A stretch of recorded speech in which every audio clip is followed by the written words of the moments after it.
So imagine this. You have been working at a company for 3 months.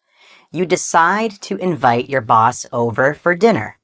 Your boss knocks on the door, you open the door, and your boss is taking off his coat. What do you say to offer to take his coat? You could say, "Do you want me to take your coat?" Which is quite informal and not rude, but you really should only say that to someone you are quite familiar with and comfortable with. Or, "Would you like me to take your coat?" Which is much more polite and a little more neutral and is more appropriate in this situation than "Do you want me to?" Okay? So what we are talking about in this video is politeness when we make offers to people. So what I am going to do is teach you 10 ways to make offers from the most polite to the most casual. All of these are useful. They are used. It just depends on your relationship with the person you are making the offer to. So again, if you talk to your boss who you've known for 3 months, it's probably a good idea to be a little more polite. If you are just with your friends, you can ask them, "Hey, do you want a drink?" That's fine. All right, so let's start from the most polite, the most formal, to the most casual. So the most polite way, "Shall I? Shall I get you some tea? Shall I take away your plate?" So in this case, you are almost asking for permission from the person to do something for them. You're offering to do something, but you have the intention of doing it. You're just asking, it's like, "Is it okay? May I do this for you? Is it okay if I do this for you?" But you have every intention of doing it. So if you offer someone some tea, "Shall I get you some tea? Shall I take away your plate?" And this is quite formal, and you might hear it in a show like Downton Abbey or something like that, for example. You can use it in your day-to-day life, but I recommend using something a little less, well, I guess formal. Let's move on with the next one. "Allow me to continue."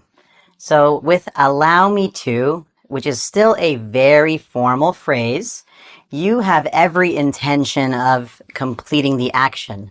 So for example, "Please allow me to take your coat."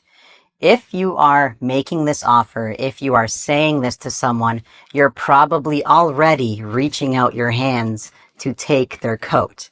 You're offering to do it. You want to do it. You have every intention of completing the action. We'll get to this one later, but the informal equivalent of "allow me to do something" is "let me do something." And we'll talk about that one a little later. So, "Allow me to introduce you to my wife." Now, again, in this case, you are not giving the person much choice in the matter. You are going to introduce your wife. So, "Allow me to introduce you to my wife." This is my wife, Joanna, for example. And you're just being polite by kind of offering your permission, asking for permission to introduce your wife, but you're going to introduce your wife in this case. All right, so "allow me to," still quite formal. You have every intention of completing the action, and it's quite polite. And you can use it in formal situation with colleagues, with people that maybe you don't know really well, maybe at a restaurant or at a dinner party, and someone you've met for the first time, and you just want to show that you are polite, you are kind, and you want to upgrade your level of formality. Let's move on to the next one. "May I help you with something?" So "may I" is courteous but neutral. It is very common in the service industry. So if you have a customer service job, maybe you work on the phone, maybe you work at a restaurant, fast food chain, you will hear this and you can use this if you have clients or customers. So "may I offer you a drink?" A waiter or waitress might ask you this if you are at a nice fancy restaurant, or any restaurant really. It's courteous but neutral. You can use it with acquaintances, with strangers, with clients. Basically, I don't really use this with my close friends because if I'm with my close friends, we're familiar with each other and we use much more casual language to make offers. So, may I is again courteous but neutral, very common in the service industry. So, you might hear it when you go to a restaurant or when you order food. So, let's go on to the next one. Would you like me to continue? Would you like me to is polite, and you are asking if the other person would like you to do something. You are offering your services in this situation. For example, would you like me to open the windows? Like, I see that you are very hot. So, would you like me to open the windows? I can do it. I don't mind. It's okay. I'm not bothered by it. Next. Would you like me to send it again? So maybe this can be in an email response or a text message if someone says, I don't think I got the attachment, or I don't think I got your email, or I don't think I received the picture. Say, oh, would you like me to send it again? It's usually not a problem for you. You're just being courteous. You're being polite by offering your services in this case. Let's continue. Oh, wait. Informal equivalent. Do you want me to? So at the beginning of the video, we talked about, would you like me to take your coat? Or do you want me to take your coat? The informal equivalent of would you like me to is do you want me to? I would use this with my friends. Like, hey, do you want me to open a window? Or do you want me to prepare some tea? I don't drink tea much with my friends, but sometimes we do. Again, I can use would you like me to with my friends as well if I want to be a little more polite and maybe if I am the host of a dinner party. But typically, I just say, do you want me to? Because I'm still offering my services, but just a little more relaxed, in a more relaxed way.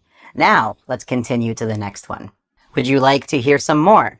So, would you like is neutral and polite. It's the safe option. If you are not sure about the level of formality in a situation, no one will ever wonder if you are being too polite or if you're not being polite enough if you say, would you like something? So, would you like some coffee?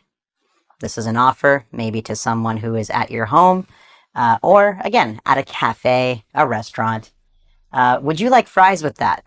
Is a very, very common question in a fast food restaurant, for example.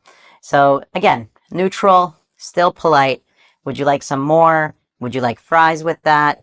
Would you like anything else? Very common to hear that from a server. Would you like, option A or option B?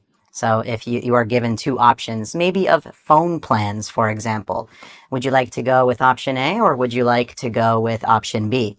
So they are offering you different options, and would you like is the most neutral, safest, but still polite way to make an offer to someone.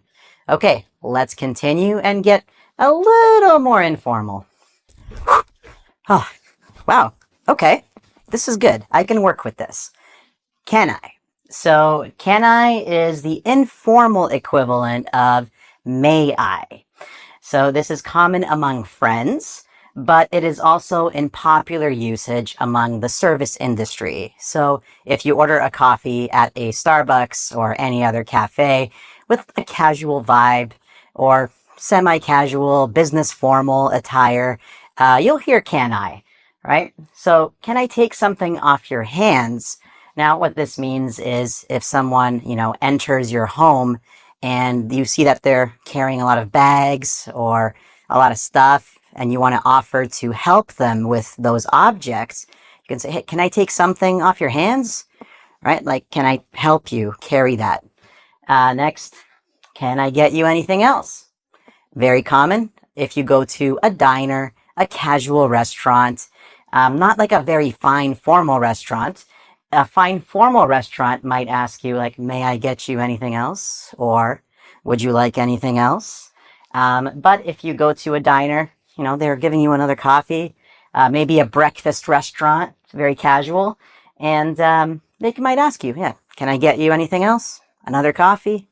You know, some more eggs or something like that. So, the formal, informal equivalent of may I. I wonder what I'm going to wear next. Do you want to learn more ways to make offers? So, hey, I think I can wear this to a backyard barbecue or something like that. So, do you want or do you need? This is very informal, casual, very common among friends, coworkers, colleagues, coworkers, couples with your girlfriend, your boyfriend. So, are you cold? Do you want a blanket, for example? It's often shortened in speech to you want or you need. So let's look at the two examples here. Do you want a hamburger? Ah, I am at a backyard barbecue, and maybe I'm the host. Say, hey, Fred, do you want a hamburger? Or hey, do you want a hot dog? Do you need? Do you need any help?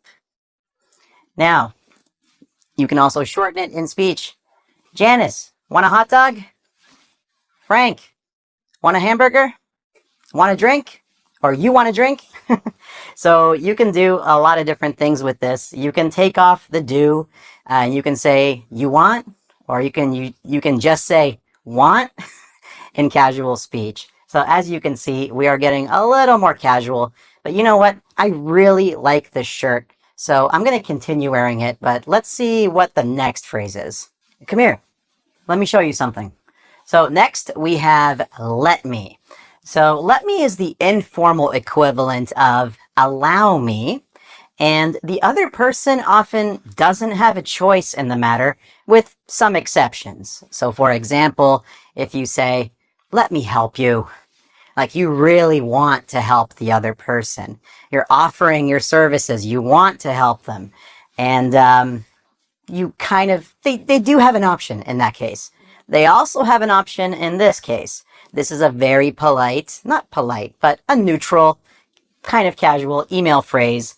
Let me know if you need anything. Now, you can use this in an email. You can also use this when you're talking to someone and you're, the host of a dinner party. We're back to the dinner party or the backyard barbecue. Yeah, we're in the barbecue. So let me know if you need anything. Let me know if you want something else. Let me do it, right? So in this case, maybe you see someone is trying to fix something on their phone and they can't delete something, and you're like, and you get kind of annoyed. So you're not offering, you are offering, but it's like a fake offer. You have every intention of just taking the phone from them and fixing the problem because you are so annoyed. Maybe it's an older relative or something like that. Like, okay, let me do it. Let me take that for you. And you're already reaching for the thing that you want to take from them, basically. Okay, so let me continue. Allow me to continue. Whichever one you feel is more appropriate in this case. Let's go. We got two more? Yeah, two more. Let's go. You gotta try this. Have one. So, have one, have some. In this case, you're making a command. You're using an imperative, and you're just putting something into someone's hand or just showing it in front of their face. Don't those look delicious? What are these called? Raspberries. And these? These are blueberries. I haven't tried these, so I'm going to try one now. Also good. Also very good. I really wish I could give you one. Okay. So you can say, these cookies are amazing. Here, have one. Or, you look a bit tired. Have some water. So if you have a water bottle, imagine it's full. Have some water. And you're offering it to the other person. So again, you can specify what you want the other person to have. You can just say, have one or have some. Or you can specify, have a drink, have an apple, have some water, have a cookie. Parents say that to, their kids maybe after they do something good and they want to give them a reward. And your reward is going to be one more board like this, like B-O-A-R-D, not B-O-R-E-D. Okay, let's go. I'm going to go down. Woo! Okay. Hey, here, take one. And actually, here, take this one too. And yeah, you can take all these. Yeah, take them all. You can share them with your friends, right?